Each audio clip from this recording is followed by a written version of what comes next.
حمد و صلات کے بعد نہایت ہی واجب الاحترام معزز و مکرم سامعین و حاضرین اکرام، اللہ رب العزت کا لاتعداد بار شکر ہے جس کی توفیق سے ہم سب نماز جمعہ کے لیے حاضر ہیں۔ اللہ پاک ہماری حاضری کو اپنی بارگاہ اقدس میں قبول فرمائے۔ اس حاضری کو اللہ پاک ہم سب کے لیے ذریعہ نجات، کفارہ سیئات بنائے۔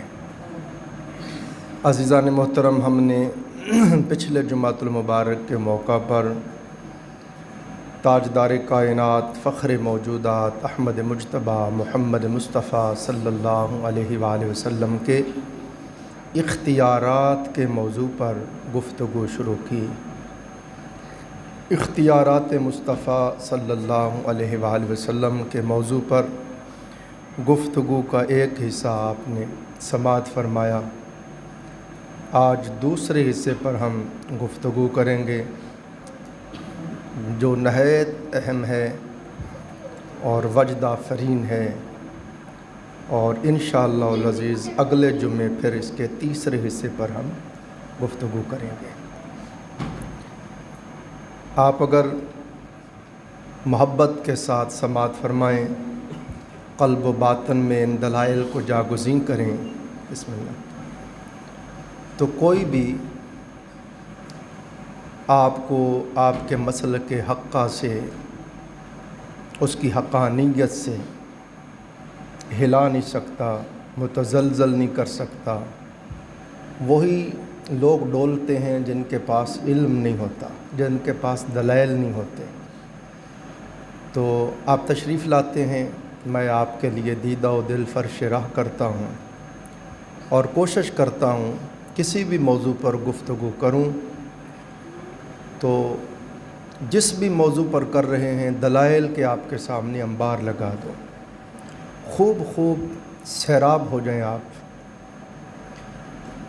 آج ہم اللہ رب العزت کی توفیق سے آقا علیہ السلام کے اختیارات کے موضوع پر ایک بار پھر گفتگو کر رہے ہیں۔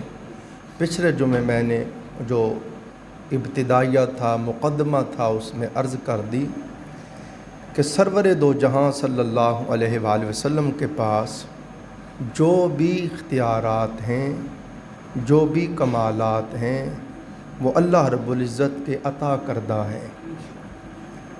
ہر کمال کا، ہر شان کا، ہر چیز کا مالک حقیقی، خالق حقیقی خود رب ذوالجلال والاکرام ہے۔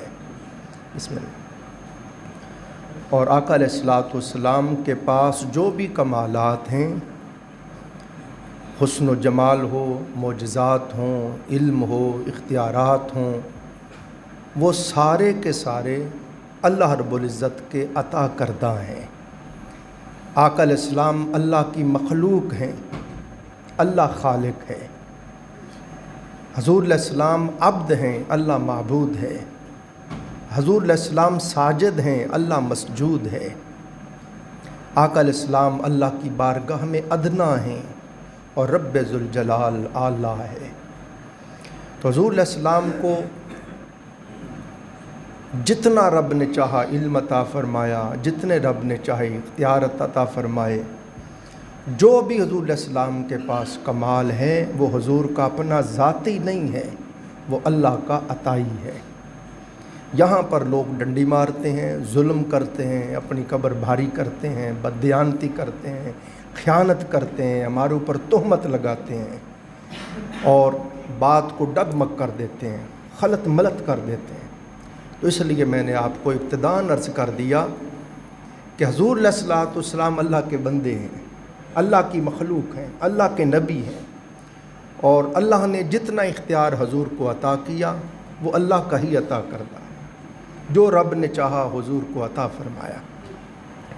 تو اس کی روشنی میں ہم پڑھ رہے ہیں۔ آپ دیکھیں عزیزان محترم، اللہ پاک نے کلام پاک میں ارشاد فرمایا،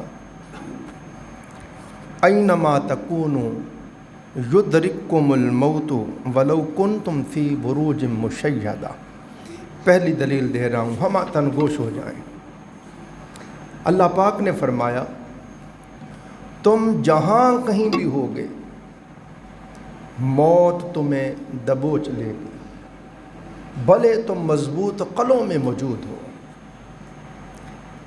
موت اچانک آئے گی اور ذرا بھی مہلت نہیں دی جائے گی اور موت دبوچ لے گی۔ یہ نص قطعی ہے، یہ کلام پاک ہے۔ اب میں آپ کو بارگاہ رسالت مآب صلی اللہ علیہ وآلہ وسلم میں لے چلتا ہوں۔ یہ آپ نے سن لیا، قرآن نے دو ٹوک فرما دیا۔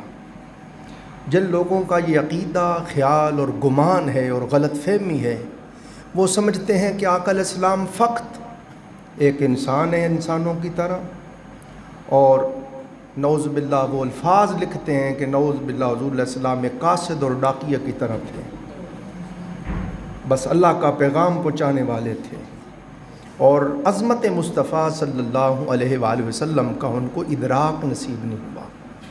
میں کوشش کروں گا کہ آپ کا فہم کھلے، آپ کو معرفت مصطفیٰ نصیب ہو، آپ کو آقا علیہ السلام کی عزت، عظمت اور شان کا پتہ چلے۔ تو قرآن پاک نص قطعی ہے، قرآن نے کہا موت اچانک آئے گی، تمہیں ذرا بھی مہلت نہ دی جائے گی، بھلے تم مضبوط قلعوں میں ہو، سمندروں میں ہو، پہاڑوں میں ہو، پتھروں میں ہو، غاروں میں ہو، جہاں بھی ہو، موت دبوچ لے گی۔ مگر آقا علیہ السلام فرماتے ہیں، اب یہ جو میں حدیث پاک پڑھ رہا ہوں آپ کے سامنے، بخاری میں ہے، مسلم میں ہے، ترمذی میں ہے، مسند احمد بن حنبل میں ہے، سنن دارمی میں ہے، تمام حدیث کی کتابوں میں موجود ہے۔ آقا علیہ السلام خطبہ ارشاد فرما رہے ہیں، حضرت ابو سعید خدری رضی اللہ تعالیٰ عنہ راوی ہیں۔ میں بڑی محبت کے ساتھ بڑی محنت کر کے آیا ہوں، آپ ہمتاً گوش ہو کے سنیں، آپ کو انشاءاللہ لطف آئے گا۔ حضرت ابو سعید خدری رضی اللہ تعالیٰ عنہ روایت کرتے ہیں کہ آقا علیہ السلام خطبہ ارشاد فرما رہے تھے، اور خطبہ ارشاد فرماتے ہوئے آقا علیہ السلام نے فرمایا، اللہ نے اپنے ایک بندے کو اختیار دیا کہ اے میرے بندے، چاہے تو اور دنیا میں رہ لے، چاہے تو ہماری بارگاہ میں آ جا۔ تو آقا علیہ السلام نے فرمایا، حضور نے رمز میں بات کی، راز میں بات کی، اپنا نام نہ لیا، بندہ کہہ کے کہا، فرمایا مگر اس بندے نے اللہ کی بارگاہ میں جانے کو اختیار فرمایا۔ میں رب نے اختیار دیا مجھے، یہ ذہن میں رکھے، ہم میں سے کسی کے پاس یہ اختیار نہیں ہے۔ سرکار فرماتے ہیں اختیار دیا رب نے اپنے بندے کو کہ محبوب چاہے تو اور دنیا میں رہ لے، اور چاہے تو ہماری بارگاہ اقدس میں آ جا۔ تو سرکار فرماتے ہیں اس اللہ کے بندے نے اللہ کی بارگاہ اقدس میں جانے کو اختیار فرمایا۔ اس پر حضرت ابو سعید خدری فرماتے ہیں جب آقا علیہ السلام نے یہ فرمایا تو حضرت ابو بکر صدیق رضی اللہ تعالیٰ عنہ وہ پھوٹ پھوٹ کر رونے لگے، ان کی ہچکیاں اور سسکیاں بند گئیں۔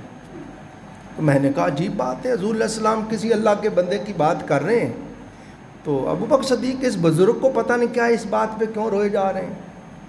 مگر چند ہی دنوں کے بعد جب آقا علیہ السلام کا وصال ہوا تو اس وقت سمجھ آیا کہ وہ جو بات ہم نہ سمجھ سکے وہ صدیق اکبر سمجھ گئے کہ یہ حضور اپنی طرف اشارہ فرما رہے تھے، کیونکہ حضرت ابو بکر صدیق رضی اللہ تعالیٰ عنہ کہتے ہیں ہم سب سے زیادہ علم رکھنے والے تھے، حضور کے رازدار تھے، تو وہ سمجھ گئے، اس لیے رو پڑے، ان کو سمجھ آ گئی کہ حضور وہ بندے کا ذکر کر رہے ہیں، وہ اپنا ذکر کر رہے ہیں۔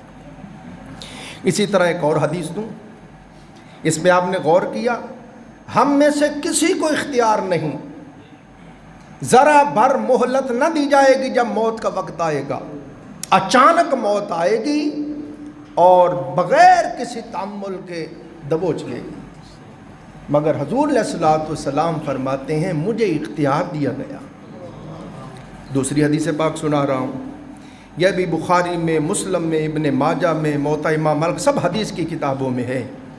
ام المؤمنین سیدہ عائشہ صدیقہ رضی اللہ تعالیٰ عنہا فرماتی ہیں آقا علیہ السلام بیمار ہونے سے پہلے اکثر یہ فرمایا کرتے کہ اللہ پاک کے جتنے بھی انبیاء علیہم السلام تشریف لائے اور رسل عظام تشریف لائے، توجہ کرنا، اللہ پاک نے ہر پیغمبر کو موت سے پہلے اس کو جنت میں ملنے والا وہ جو مخصوص مقام تھا، جنت میں ملنے والے جو محلات تھے، باغات تھے، انہار، حور و قصور، جو نعمتیں ملنے والی تھیں، رب کائنات نے پہلے اپنے نبی کو جنت کا وہ مقام دکھایا، پھر اپنے نبی سے کہا میرے اے پیغمبر، میرے اے نبی، میرے اے رسول، چاہے تجھے اختیار ہے، چاہے تو دنیا میں رہ، چاہے تو جنت میں آ جا اور ہماری ملاقات کر،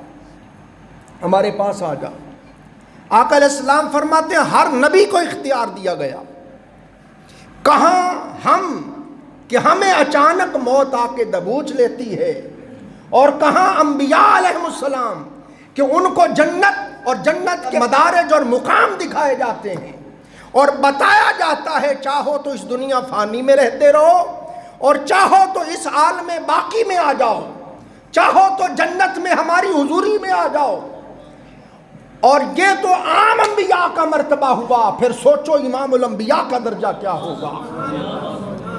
آقا علیہ السلام کے جب وصال کا وقت آیا تو حضور علیہ السلام کے پاس سیدنا جبرائیل علیہ السلام آئے، اور ان کے تابع ان کے ساتھ حضرت اسماعیل علیہ السلام، ایک فرشتے ہیں ان کا نام ہے، وہ آئے۔ وہ حضرت سیدنا اسماعیل علیہ السلام فرشتہ 1,00,000 فرشتوں کا سردار ہے، اور ان کے تابع جو 1,00,000 فرشتہ ہے وہ ہر فرشتہ 1,00,000 فرشتوں کا پھر سردار ہے۔ یہ لاکھوں کروڑوں اربوں فرشتے، یہ نوری فرشتے جلوس کی شکل میں بارگاہ رسالت مآب میں آئے۔ سیدنا جبرائیل علیہ السلام آئے، ملک الموت علیہ السلام آئے، حضور علیہ السلام کی بارگاہ میں اللہ رب العزت کا پیغام پیش کیا۔ وَإِنَّ اللَّهَ اشْتَاقَ إِلَىٰ لِقَائِكَ یا رسول اللہ، بے شک اللہ آپ کو ملنے کا مشتاق ہے۔ اور آقا اللہ نے آپ کو اختیار دیا ہے، اللہ نے فرمایا ہے اے جبرائیل، اے اسرائیل، میرے یار سے میرے یار کی مرضی پوچھنا، جیسے محبوب کی منشا ہو ویسے کرنا۔ جو آرام سے کہہ دیتے ہیں وہ ایک بشر تھے، وہ ایک آدمی تھے، وہ انسان سے ہماری طرح تھے، تنہائی میں اندھیرے میں آنکھیں بند کر کے اپنے اندر جھانک کر اپنے آپ سے پوچھنا تجھے یہ شان حاصل ہے؟ کتنی بڑی گستاخی اور جسارت کے مرتکب ہوتے ہو تم، جہاں فرشتے بغیر اجازت نہیں آتے، جہاں جبرائیل علیہ السلام جیسے دم نہیں مارتے، اس بارگاہ کو تم نے عام سمجھا ہے۔ حضور علیہ السلام سے اجازت مانگی گئی، اور پھر آپ دیکھیں یہ بات سمجھیں آپ، کہاں ہم کہ ہمیں اچانک موت آ جائے گی، مہلت نہ دی جائے گی، دبوچ لے گی موت، اور کہاں موت بارگاہ مصطفیٰ سے اجازت مانگ رہی ہے۔ ہائے ہائے ہائے، آقا میں آپ کے لبوں کو بوسہ دینا چاہتی ہوں۔ ہم نے موت کی حقیقت کو لوگوں نے سمجھا نہیں۔ قرآن نے کہا کل نفس ذائقۃ الموت، موت ایک ذائقہ ہے، موت ایک، اللہ پاک نے ذائقہ لفظ اس لیے بولا کہ میرے بندو تم دن میں کئی بار ذائقہ چکھتے ہو۔ آپ نے نمکین چیز کھائی، کولی کی، ذائقہ ختم ہو گیا، میٹھی کھائی، کولی کی، ختم ہو گیا۔ فرمایا ذائقے کی تو یہ اوقات ہے کہ ایک کلی کی مار ہے، تو فرمایا ذائقہ موت کی کہاں مجال کہ وہ میرے محبوب کو ختم کر سکے۔ تو ایک ذائقہ ہے، ایک لمحے کے لیے اس کو چکھا اور پھر وہ ختم ہو گیا۔ اور آقا علیہ السلام پہلی زندگی سے بھی اعلیٰ زندگی میں چلے گئے۔ اب یہ حضور علیہ السلام کی حیات النبی کا موضوع نہیں میرا۔ تو عزیزان محترم، پھر آپ دیکھیں بارگاہ نبی کا مرتبہ سمجھاؤں آپ کو، بار بار یہ نقطہ سمجھانے کی کوشش کر رہا ہوں، اس بے ادبی سے نکل آؤ، سمجھو بارگاہ مصطفیٰ کے مرتبے کو۔ حضرت سیدنا موسیٰ کلیم اللہ علیہ السلام، سیدنا یہ جو حدیث پڑھ رہا ہوں یہ بھی بخاری، مسلم، نسائی، احمد بن حنبل، صحیح بن حبان سب حدیث کی کتابوں میں ہے۔ حضرت سیدنا موسیٰ کلیم اللہ علیہ السلام، آپ کو پتہ ہے اللہ کے لاڈلے نبی، جلیل القدر نبی، کلیم اللہ نبی ہیں۔ آپ کے جب وصال کا وقت آیا تو ملک الموت علیہ السلام آپ کی بارگاہ میں آئے، تو انہوں نے آ کر آپ کی روح قبض کرنا چاہی، تو حضرت سیدنا موسیٰ علیہ السلام نے تھپڑ مار کر حضرت ملک الموت کی آنکھیں نکال دی۔ یہ نبی کا تھپڑ ہے، یہ خدا کے برگزیدہ کلیم اللہ نبی کا تھپڑ ہے۔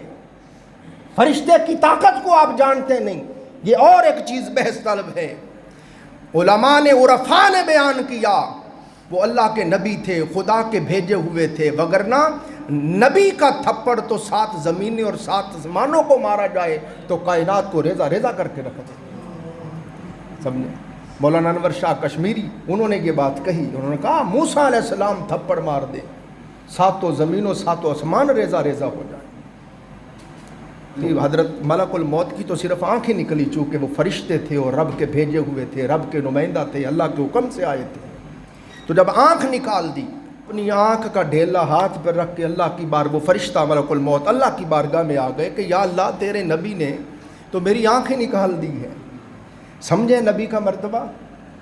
کہاں ہمارے جیسوں کا ملک الموت کو دیکھ کے پیشاب پخانہ نکل جائے، بڑے بڑوں کے پیشاب نکل جاتے ہیں، پخانے نکل جاتے ہیں، اوسان خطا ہو جاتے ہیں، اور کہاں بارگاہ نبی ہے کہ حضرت موسیٰ علیہ السلام نے وہ ملک الموت جس کا نام سن کے دنیا تھر تھر کانپتی ہے، آپ نے تھپڑ مار کے اس کی آنکھ نکال کے رکھی کہ باری تعالیٰ تیرے نبی نے تو میری آنکھیں نکال دی۔ اللہ پاک نے فرمایا آپ میرے نبی کے پاس جائیں اور ان سے جا کے کہیں آپ کے سامنے یہ بیل کھڑا ہے، اس کے اوپر آپ ہاتھ پھیریں، جتنے بال آپ کے ہاتھ کے نیچے آئیں گے اتنے سال اور آپ کو عمر دے دی جائے گی۔ موسیٰ علیہ السلام نے فرمایا باری تعالیٰ پھر اس کے بعد؟ فرمایا اس کے بعد پھر موت۔ اس کی باری تعالیٰ پھر اگر موت ہی آنی ہو تو میں ابھی تیار ہوں۔ تو محدثین شارحین بحث کرتے ہیں، سوال ہے کہ موسیٰ علیہ السلام نے ملک الموت کو تھپڑ کیوں مارا، ان کی آنکھ کیوں نکالی؟ کہتے ہیں اس لیے کہ حضرت ملک الموت علیہ السلام کو یہ اطلاع دی گئی ہے کہ سب سے پہلے اللہ کے نبی کو اختیار دیا جاتا ہے۔ اللہ کے نبی کی بارگاہ میں جا کر اللہ کے پیغمبر کو خدا کا پیغام دیا جاتا ہے اور اختیار دیا جاتا ہے کہ اے نبی خدا، چاہیں تو آپ یہاں رہ لیں اور چاہیں تو بارگاہ رب العزت میں چلے جائیں۔ تو ملک الموت علیہ السلام نے یہ جو پیغام تھا، اختیار دینا تھا، یہ اختیار نہ دیا اور سیدھے موت جان نکالنے لگے۔ تو آپ نے تھپڑ مارا، آپ نے فرمایا تجھے پتہ نہیں میں اللہ کا نبی اور ہماری شان یہ ہم سے پہلے اجازت مانگی جاتی ہے۔ اور دوسری چیز عرفاء نے یہ بیان کی کہ حضرت موسیٰ علیہ السلام نے فرمایا اے ملک الموت میری تو کوئی بات نہیں، میرے بعد امام الانبیاء تشریف لا رہے ہیں، میرے بعد حبیب کبریا تشریف لا رہے ہیں، میرے بعد سید الاولین و سید الآخرین کی تشریف آوری ہو رہی ہے، میرے بعد وہ جو ہستی وجہ تخلیق کائنات ہیں ان کی آمد ہو رہی ہے۔ میں تجھے بارگاہ نبی کا مرتبہ سمجھا رہا ہوں، خبردار دیکھ لے میں ان کے سامنے ادنا ہوں، تابع ہوں، میری شان کا یہ عالم ہے۔ اگر ان کی بارگاہ میں بغیر پوچھے جائے گا، بغیر اجازت کے جائے گا تو سوچ پھر تیرا کیا حال ہوگا۔ تو موسیٰ علیہ السلام نے ماشاءاللہ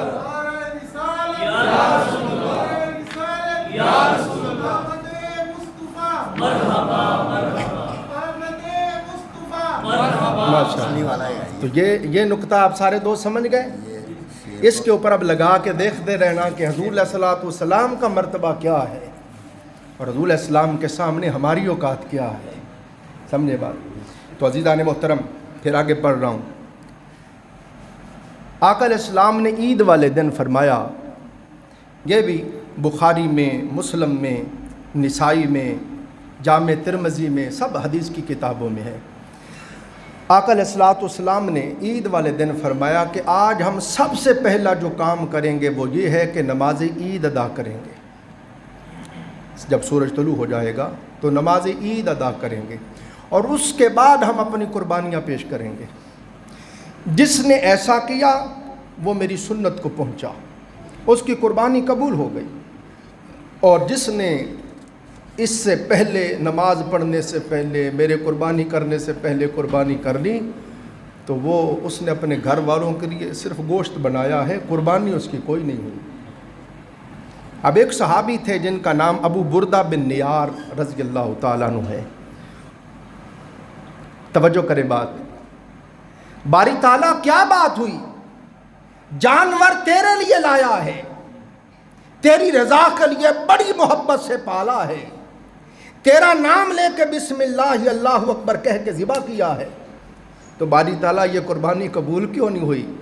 فرمایا کوئی شک نہیں، اے ابو بردہ تو میرے لیے جانور لایا تھا، میرے لیے پالا تھا، میرا نام لے کے ذبح کیا، مگر میرے محبوب سے پہلے کیوں کر لیا؟ ان سے یہ غلطی ہو گئی کہ انہوں نے نماز عید سے پہلے ذبح کر لیا. تو وہ رو پڑے اس کی، یا رسول اللہ پھر مجھ سے تو یہ غلطی ہو گئی. تو آپ نے فرمایا اچھا تیرے پاس کوئی اور بکری ہے؟ اس نے کہا جی نہیں یا رسول اللہ، بکری کا ایک چھوٹا سا بچہ ہے. اب آپ دیکھیں اختیارات مصطفیٰ کو سمجھنے کی کوشش کریں. ہر کسی کے لیے آرڈر ہے کہ بکرا یا بکری آپ ذبح کر رہے ہیں تو 1 سال کا ہونا چاہیے، 1 سال سے کم عمر کا بکرا نہیں لگے گا.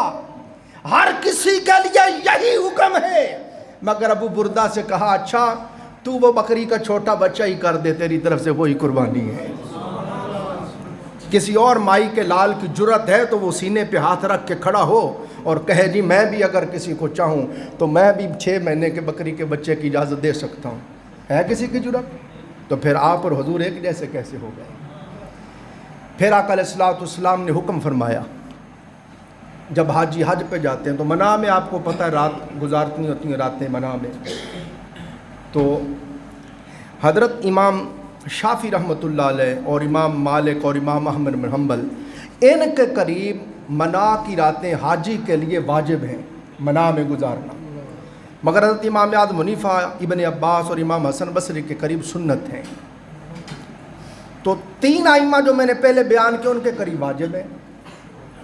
اب ہر حاجی کے لیے منع میں راتیں گزارنا واجب ہیں، مگر حضور کے چچا حضرت عباس نے عرض کی یا رسول اللہ مجھے اگر آپ اجازت دے دیں تو میں مکہ میں چلا جاؤں، یہ جو منع کی راتیں ہیں مکہ میں گزار لوں کہ میں نے وہاں حاجیوں کو پانی پلانا ہوتا ہے؟ فرمایا چچا ہر کسی کے لیے وہی حکم ہے، مگر جا تجھے اجازت ہے. اسی طرح سنیے حضرت عبداللہ بن زید فرماتے ہیں، بخاری میں، مسلم میں، ترمذی میں، نسائی میں، ابن ماجہ میں، موطا امام مالک میں، سنن دارمی میں، نسائی، سب حدیث کی کتابوں میں ہے. آقا علیہ السلام نے فرمایا میرے جد امجد ابراہیم علیہ السلام نے مکہ کو حرم بنایا، مکہ کو حرم قرار دیا اور شہر مکہ کے لیے دعا فرمائی. فرمایا میں مصطفیٰ مدینے کو حرم قرار دیتا ہوں اور مدینہ کے لیے دعا کرتا ہوں. عرض کی میرے مولا میرے جد امجد ابراہیم علیہ السلام کی دعا پر تو نے مکے میں جتنی برکتیں رکھی ہیں میں مصطفیٰ کی دعا پر اس سے دگنی برکتیں میرے مدینے میں رکھتا ہوں. تو شارحین حدیث بحث کرتے ہیں، وہ کہتے ہیں بتاؤ امام الانبیاء کی دعا قبول ہوئی کہ نہ ہوئی؟ تو جب دعا قبول ہوئی تو یاد رکھو اگر مکے میں 1 نماز پڑھنے کا ثواب 1 لاکھ کے برابر ہے تو مدینے میں 1 نماز پڑھنے کا ثواب 2 لاکھ کے برابر ہے، کیونکہ حضور نے دگنی برکت کی دعا مانگی. تو یہ اختیارات مصطفیٰ دیکھو. فرمایا ابراہیم علیہ السلام نے مکے کو حرم قرار دیا، میں مصطفیٰ مدینے کو حرم بناتا ہوں. پھر سنیے آقا علیہ السلام کی بارگاہ اقدس میں ایک صحابی آئے، حضرت ابو ہریرہ رضی اللہ تعالیٰ عنہ راوی ہیں. یہ حدیث بھی بخاری میں، مسلم میں، ابن ماجہ میں، جامع ترمذی میں، ابو داؤد میں، موطا امام مالک میں، سنن دارمی میں، سنن کبریٰ میں، مصنف عبد الرزاق، سب حدیث کی کتابوں میں ہے. آقا علیہ السلام کی بارگاہ میں آئے، ایک شخص آیا، اس نے عرض کی یا رسول اللہ میں ہلاک ہو گیا. ماں کیا ہوا؟ اس کا یا رسول اللہ میں اپنی خواہش پر قابو نہیں رکھ سکا اور میں روزہ توڑ بیٹھا، مجھ سے غلطی ہو گئی، روزہ ٹوٹ گیا۔ آقا علیہ السلام نے فرمایا اچھا یا رسول اللہ اب میں کیا کروں، اس کا کفارہ کیا ہے؟ آقا علیہ السلام نے فرمایا تیرے پاس کوئی غلام ہے جو تو آزاد کر سکے؟ کہا نہیں یا رسول اللہ میں تو خود غلام ہوں، غریب ہوں، میں کہاں سے غلام آزاد کر سکتا ہوں؟ فرمایا اچھا تو مسلسل 2 مہینے کے روزے رکھ سکتے ہو؟ کہا جی نہیں آقا مجھ میں یہ بھی ہمت نہیں، میرے سے تو ایک توڑ نہیں نبھایا گیا، تو 2 مہینے مسلسل میں کیسے رکھوں گا؟ فرمایا اچھا پھر 60 مسکینوں کو کھانا کھلا سکتے ہو؟ اس نے عرض کی نہیں یا رسول اللہ مجھ میں یہ بھی ہمت نہیں، میں تو خود بہت غریب اور مفلس ہوں۔ اب آپ دیکھیں جو لوگ بلا تأمل بڑی جسارت اور جرأت سے کہہ دیتے ہیں کہ نبی علیہ السلام ہماری طرح ایک فقط آدمی اور بشر ہیں، اگر آقا علیہ السلام کے پاس کوئی اختیار نہ ہوتا، وہ محض ایک بندے اور بشر ہوتے، تو وہ کہتے بھائی پھر میں کیا کر سکتا ہوں، میں نے تو مسئلہ تجھے بتا دیا، روزے کا یہی کفارہ ہے، یا غلام آزاد کر، یا 60 روزے رکھ، یا 60 مسکینوں کو کھانا کھلا، میں کیا کر سکتا ہوں، میں نے تجھے مسئلہ بتا دیا۔ مگر آقا علیہ السلام یہ سن کر خاموش ہو گئے، اور وہ صحابی بھی نہیں گیا۔ شارحین حدیث بحث کرتے ہیں، صحابہ کا عقیدہ بتاتا ہے، اس صحابی کا نہ جانا بتاتا ہے، کوئی شک نہیں روزے کا کفارہ یہی ہے، مگر تاجدار کائنات کرم کرنا چاہیں اور اپنی بارگاہ سے اور بھی کوئی حکم فرمانا چاہیں تو فرما سکتے ہیں، مگر نہ وہ چلے جاتے، وہ بیٹھے رہے۔ تھوڑی دیر گزری، ایک اور صحابی آئے، وہ کھجوروں کا ٹوکرا یا تھیلا بھرا ہوا لائے، حضور کی بارگاہ میں پیش کیا، عرض کی یا رسول اللہ میرے باغ کی کھجوریں اتر رہی تھیں، میں سب سے پہلے ایک ٹوکرا آپ کی بارگاہ میں تحفے کے لیے لایا، انہوں نے پیش کر دیا۔ پھر آقا علیہ السلام نے فرمایا وہ شخص کہاں ہے جس سے روزہ ٹوٹا تھا؟ وہ کھڑا ہو گیا، یا رسول اللہ میں ہوں۔ آقا علیہ السلام نے فرمایا ایسا کر، یہ کھجوروں کا ٹوکرا اٹھا لے اور لے جا، اور جا کے مدینہ کے غریب و مسکینوں میں بانٹ دے، یہی تیرے روزے کا کفارہ ہے۔ کوئی اور ایسا کر سکتا ہے؟ بولے نا ذرا، کوئی اور ایسا کر سکتا ہے؟ ہم میں سے کوئی کہہ سکتا ہے کسی کو کھجوریں دے کے جا یہ بانٹ دے تیرا کفارہ؟ کسی ہے کی ہے جرات؟ تو پھر ہم اور حضور ایک جیسے کیسے ہو گئے؟ اب صحابی رسول کے بھی قربان جائیں، سرکار نے کھجوریں بھی اپنے پاس سے دی ہیں، وہ اب بھی نہیں جا رہا، کھجوروں کا ٹوکرا اٹھا لیا، کھڑا ہے، قدم اٹھاتا ہے پھر دیکھتا ہے، پھر اٹھاتا ہے پھر دیکھتا۔ آقا علیہ السلام نے فرمایا اللہ کے بندے اب کیا مسئلہ ہے تجھے کہا غلام آزاد کر، آقا خود غلام ہوں، 60 مسکینوں کو کھانا کھلا، آقا خود مسکین ہوں، 2 مہینے کا روزہ رکھ، آقا ایک نہیں نبھا سکا، 2 مہینے مسلسل کیسے رکھوں؟ اب پلے سے کھجوریں دی، اب مڑ مڑ کیا دیکھتا ہے؟ ہائے ہائے ہائے۔ صحابہ فرماتے ہیں، شارحین بحث کرتے ہیں، وہ کہتے ہیں صحابی کا نہ جانا، پھر کھڑے رہنا، پھر بار بار بارگاہ مصطفیٰ کو تکنا للچائی ہوئی نگاہوں سے، کہتے ہیں یہ بتاتا ہے کہ وہ صحابی کا عقیدہ تھا کہ کوئی شک نہیں میں مجرم ہوں، میں خطا کار ہوں، میں جرم کر کے آیا ہوں، خطا وار ہوں، مگر مصطفیٰ چاہیں تو خطا پہ بھی عطا کر سکتے ہیں۔ اللہ نے ان کو اتنا اختیار دیا ہے، وہ چاہیں تو خطا پر بھی عطا کر سکتے ہیں۔ اور پھر حضور نے کی، اس کا یا رسول اللہ میں اس لیے نہیں جا رہا کہ پورے شہر مدینہ میں مجھ سے بڑا غریب ہی کوئی نہیں ہے۔ حضور مسکرا پڑے، صحابہ فرماتے آقا اس طرح مسکرائے کہ حضور کی ڈاڑھیں نظر آنے لگی۔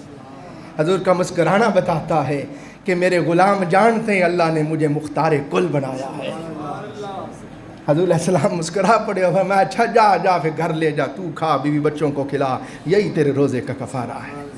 اندازہ کریں، یہ حضور علیہ السلام کی عظمت اور شان کا عالم ہے۔ پھر آپ دیکھیں آقا علیہ السلام نے حکم فرمایا، میں جلدی پڑھ رہا ہوں، کافی چیزیں کرنا چاہتا ہوں۔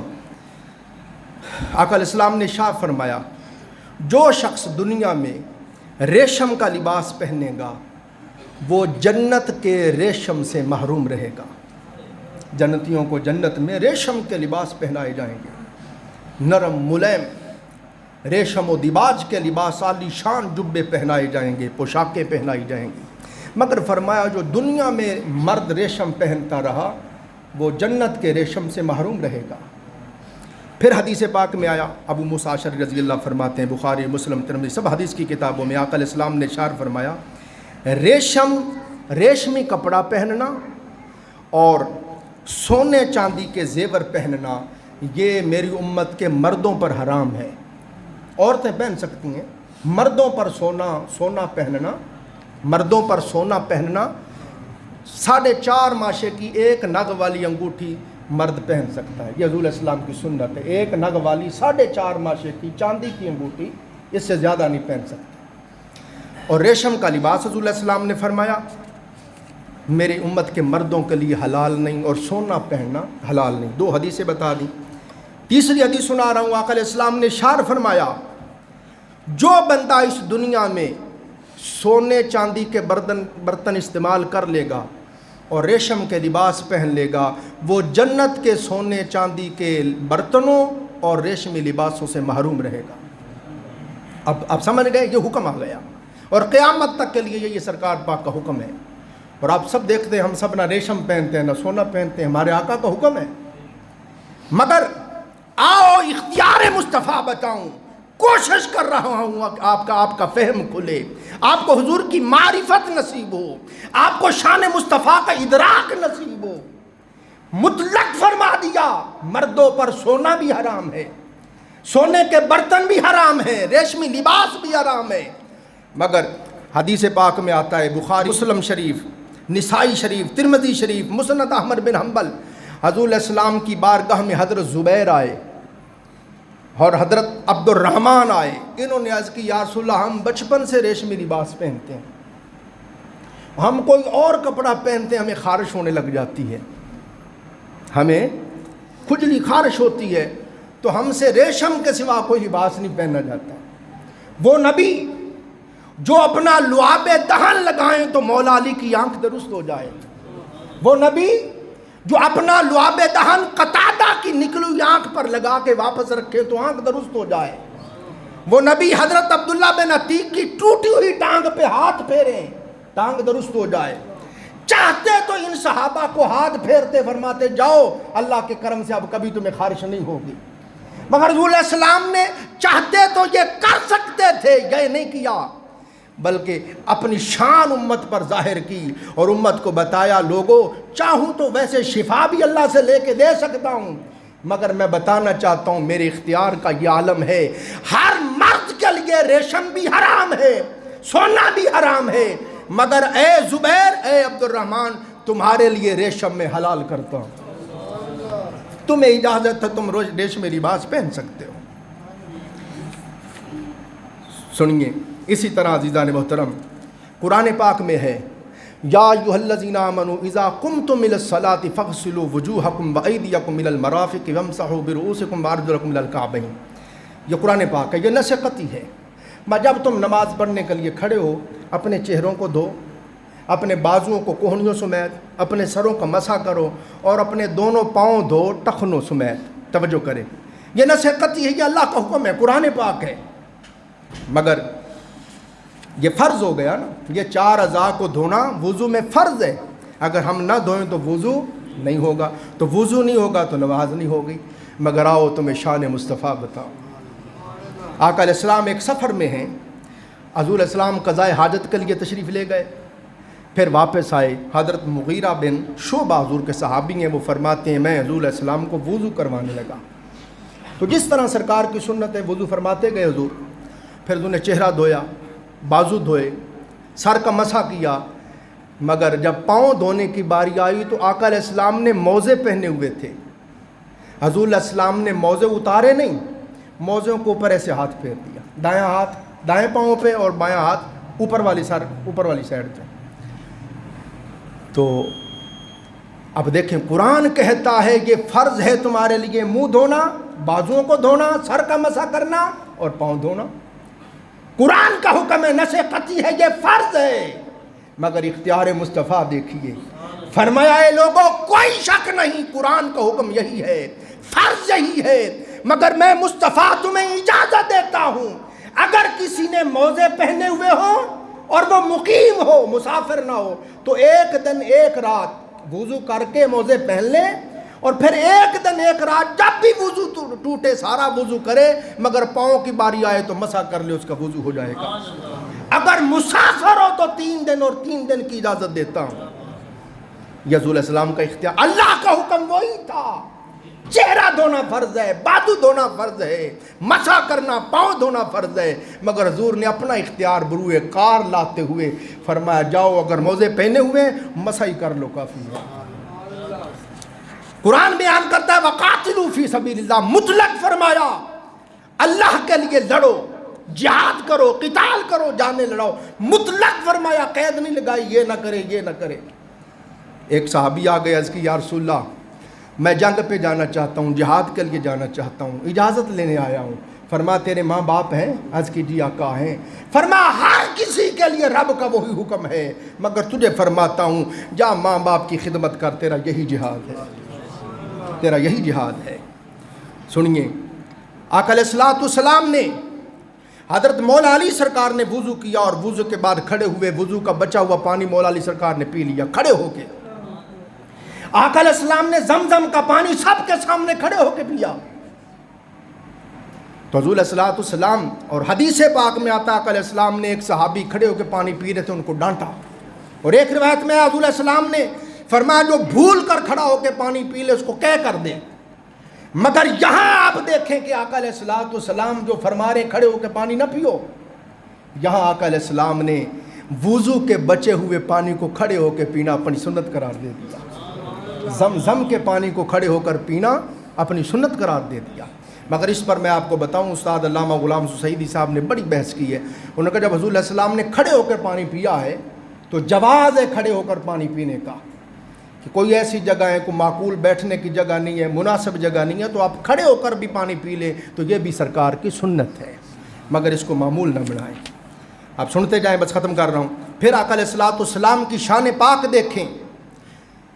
حضرت سعید بن معلہ حضور کے صحابی ہیں، وہ نماز پڑھ رہے ہیں اور آقا علیہ السلام نے ان کو آواز دی۔ سرکار کو نہیں پتا تھا وہ نماز پڑھ رہے، سرکار نے آواز دی تو وہ نماز پڑھتے رہے۔ انہوں نے کہا میں نماز پڑھ رہا ہوں۔ نماز پڑھ کے فارغ ہو کے گئے تو سرکار نے، میں تو دیر سے کیوں آیا ہے؟ عرض کی یا رسول اللہ میں نماز پڑھ رہا تھا۔ فرمایا تو نے قرآن نہیں پڑھا؟ یا ایھا الذین آمنوا استجیبوا للہ وللرسول، جب اللہ رسول تمہیں بلائیں تو فوراً لبیک کہو، حاضر ہو جاؤ۔ تو حضرت امام مالک محدثین مفسرین بیان کرتے ہیں اے لوگوں یہ شان مصطفیٰ ہے کہ اگر کوئی بندہ نماز پڑھ رہا ہو، کہتے ہیں یہ تاجدار کائنات کا امتیاز ہے، حضور کا یہ انفرادیت مصطفیٰ ہے، یہ تخصیص مصطفیٰ ہے، یہ شان مصطفیٰ ہے، اور کسی کے لیے اجازت نہیں، مگر مقام مصطفیٰ یہ ہے کہ تم نماز پڑھ رہے ہو اور سرکار بلا لیں تو اسی طرح حضور کی بارگاہ میں آ جاؤ، سلام نہ پھیرو اور جو سرکار کام فرمائیں وہ کرو۔ مثلا فرمایا جاؤ ابو ہریرہ سبزی لے آؤ، آپ سبزی لینے گئے، لے کے آئے، خدا کی قسم آپ کی نماز جاری ہے، آپ کی نماز جاری ہے، جو جو سرکار نے کام فرمایا کرتے رہے، کر کے فارغ ہو کے جب آئیں، جہاں نماز چھوڑ کے گئے تھے وہی نماز کھڑی ہے، وہیں سے پھر آگے پڑھنے لگ جاؤ۔ یہ شان مصطفیٰ ہے۔ جو سمجھتے ہیں حضور ہمارے جیسے ہی ہیں وہ بھلا ایسا کر کے تو دکھائیں۔ غزوہ بدر ہے، حضرت عثمان غنی کی اہلیہ حضور علیہ السلام کی بیٹی ہیں، وہ سخت بیمار تھیں۔ سرکار نے فرمایا عثمان تمہیں بدر کے غزوے میں جانے کی اجازت نہیں، تم یہاں گھر اپنی اہلیہ کے پاس رہو، ان کی دیکھ بھال کرو، خیال کرو۔ وہ حالانکہ غزوے پہ نہیں گئے، مگر آقا علیہ الصلوۃ والسلام نے غزوہ بدر کے مجاہدین میں حضرت عثمان کو شامل فرمایا اور مال غنیمت کا پورا حصہ ان کو عطا فرمایا، حالانکہ وہ گئی نہیں۔ یہ حضور علیہ السلام کا اختیار ہے۔ آقا علیہ الصلوۃ والسلام نے 1 سال حکم فرمایا کہ جو جو قربانی کر رہے ہیں 3 دن کے اندر اندر قربانی کا گوشت اور جو کچھ اس کے سری پائے جو بھی ہیں 3 دن کے اندر ختم کر دو۔ اگلا سال آیا تو صحابہ کرام نے عرض کی یا رسول اللہ اب بھی یہی حکم ہے 3 دن کے اندر اندر ختم کر دیں؟ فرمایا نہیں، اصل میں پچھلے سال قحط تھا، غربت تھی، لوگ فاقے میں تھے، میں نے اس لیے یہ پابندی لگائی کہ 3 دن کے اندر اندر ختم کر دو تاکہ جو باقی بچ جائے غریبوں میں تقسیم کر دیا جائے۔ فرمایا اب قحط ہے نہیں، اب ضرورت نہیں، کھاؤ پیو، اپنے لیے ذخیرہ کرو، اجازت ہے، جتنی دیر مرضی رکھو۔ اور سنیے آقا علیہ الصلوۃ والسلام کی شان پاک کو سمجھو اے لوگو، جو ناسمجھی میں بے ادبی کر رہے ہو اور بارگاہ رسول کے فیض اور برکت سے محروم ہو رہے ہو، تاجدار کائنات کی توجہات اور فیوز و برکات سے محروم ہو رہے ہو، عظمت مصطفیٰ سمجھو۔ آپ جانور جب ذبح کرتے ہیں، بھلے بکری ذبح کریں، بھلے گائے ذبح کریں، اونٹ ذبح کریں، چھوٹا جانور ہو بڑا جانور ہو، سب میں جان تو ایک ہی ہوتی ہے نا، کہ گائے میں 7 جانیں ہوتی ہیں یا اونٹ میں 7، ایک ہی جان ہے نا۔ تو دیکھیں ایک جان کی طرف سے ہے، مگر آقا علیہ السلام نے اپنا اختیار بروئے کار لاتے ہوئے فرمایا لوگوں کوئی شک نہیں، بکری میں بھی ایک ہی جان ہے، اونٹ گائے میں بھی ایک ہی جان ہے، مگر میں دیکھ رہا ہوں اپنی نگاہ نبوت سے میری امت کے کئی غریب ہوں گے، پورا جانور نہیں دے سکیں گے، میں فرماتا ہوں گائے میں اونٹ میں 7 شامل ہو جایا کرو، بھلے جان ایک ہی ہے مگر 7 کی طرف سے کافی و وافی ہو جائے گا۔ اس سے بھی بڑی بات بتا رہا ہوں، آقا علیہ السلام نے دمبا منگوایا، حضور علیہ السلام نے دمبا منگوا کر ذبح کیا اور عرض کی اللہم تقبل من محمد و آل محمد و امت محمد، عرض کی باری تعالیٰ اس دمبے کو میں محمد صلی اللہ علیہ وسلم کی طرف سے قبول فرما اور میری کل آل محمد کی طرف سے قبول فرما، اور قیامت تک آنے والے وہ میرے امتی جو قربانی نہیں دے سکیں گے ساری امت کی طرف سے قبول فرما۔ جان ایک ہے اور ساری امت کی طرف سے اس کو کافی و وافی قرار دے دیا، یہ مقام مصطفیٰ ہے۔ تم نے حضور کی شان کو سمجھا ہی نہیں ہے۔ قرآن کہتا ہے انما حرم علیکم المیتۃ، مردار تمہارے اوپر حرام ہے، مطلق فرما دیا، نسختی ہے، مگر مچھلی کھائے جا رہے ہو۔ مچھلی مردار نہیں ہوتی، مری ہوئی نہیں ہوتی، کھائے جا رہے ہو، بھائی کیا کھائے جا رہے ہو؟ سرکار نے فرمایا کوئی شک نہیں، نسختی ہے، قرآن کہہ رہا ہے مردار حرام ہے، مگر میں مصطفیٰ کو بھی تو رب نے اختیار دیا ہے، میں اپنا اختیار بروئے کار لاتے ہوئے فرماتا ہوں ہر مردار حرام ہے مگر مچھلی مری ہوئی بھی حلال ہے۔ یہ حضور علیہ السلام کی شان ہے۔ ایک شخص یہودی آیا، اس نے کہا جی میں مسلمان ہوتا ہوں مگر میری شرط یہ ہے کہ میں صرف 2 نمازیں پڑھوں گا۔ فرمایا جا تجھے اجازت ہے 2 ہی پڑھ لینا، مسلمان ہو جا۔ تو کسی اور کی جرت ہے کہ وہ کسی کو 2 نمازوں پر مسلمان کر لے؟ تو آج میں نے آپ کی خدمت میں یہ کافی دلائل بیان کیے، اگلے جمعے انشاءاللہ اسی موضوع پر پھر میں گفتگو کروں گا۔ اللہ پاک ہمیں سمجھنے عمل کرنے کی توفیق عطا فرمائے۔